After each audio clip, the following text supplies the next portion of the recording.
എന്തൊരു ദിവസമാണ്. 2 ദിവസം അവധി എന്നൊക്കെ പറഞ്ഞിട്ട് എന്താ കാര്യം? ഒരു ദിവസം കഴിഞ്ഞ് ബോറടിച്ച് വയ്യ. ഇവിടെ തന്നെ കുത്തിയിരുന്ന് വയ്യ. ടൂറെങ്ങനെ പോയിരുന്നെങ്കിൽ. ഈ ലോകത്ത് ഇത്രയും മടിയനായ ചെറുക്കനെ ഞാൻ കണ്ടിട്ടില്ല. ഇവന്റെ ചോര കുടിച്ച് ഞാനും മടിയനായി പോകുമോ? നോക്കട്ടെ. ഹലോ ഡാ, പറയടാ. സത്യമായിട്ടും ഞങ്ങൾ ടൂർ പോവാ? ഞാൻ എൻ്റെ അച്ഛനോടും അമ്മയോടൊന്നും പറഞ്ഞു നോക്കട്ടെ. നാളെ അവർക്കൊക്കെ അവധിയാ. ശരിടാ, ഓക്കെ ബൈ. അച്ഛനും അമ്മ എന്തെടുക്കുവാണോ ആവും. പോയി നോക്കാം. നീ അവിടെ വരെ നടക്കണമല്ലോ. വേണ്ടടാ, അവർ ഇങ്ങോട്ട് വരും. എന്തൊരു മടിയാണ് ഈ ചെറുക്കൻ. നടന്നിട്ട് എത്തുന്നില്ല പണ്ടാരും. ഈ വീട്ടിൽ എന്തോ എത്ര റൂം വെച്ചേക്കെന്ന് എനിക്കറിയില്ല. അവന്റെ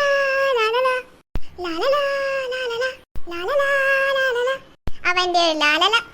എന്തായാലും അവന്റെ പുറകെ പോവാം. കാര്യങ്ങൾ അറിയാലോ.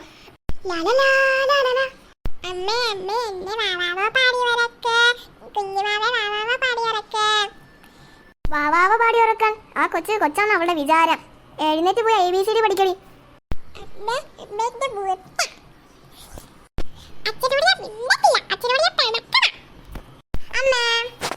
ദേ വന്ന നിന്റെ അടുത്ത സൽപുത്രൻ. എടാ, നിനക്ക് പഠിക്കാനൊന്നുമില്ലേ?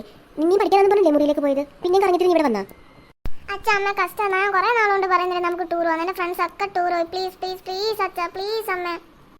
ഓക്കെ ശരി, നമുക്കിന്ന് പോവാം. ഇന്ന് വൈകുന്നേരം തന്നെ പോവാം. പോകുന്ന വഴി ലച്ചുനെയും കൂടെ കൂട്ടാം.